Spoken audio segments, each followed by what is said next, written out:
एक तोता सेब के पेड़ पर रहता है और बैठकर सेब खा रहा होता है। तभी एक शिकारी आता है और तोते को बंदूक से गोली मार देता है। तोता जमीन पर गिर जाता है और घायल हो जाता है। शिकारी तोता को मरा हुआ जानकर वहां से चला जाता है।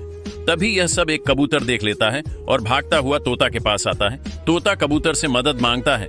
कबूतर तोता को उठाकर एक सुरक्षित जगह ले आता है और तोता के शरीर से बुलेट को निकालता है और दवा लगाकर पट्टी कर देता है। कुछ दिनों में तोता ठीक हो जाता है, लेकिन कबूतर रोने लगता है। फिर लाइक सब्सक्राइब नहीं किया, जल्दी से लाइक कर दो।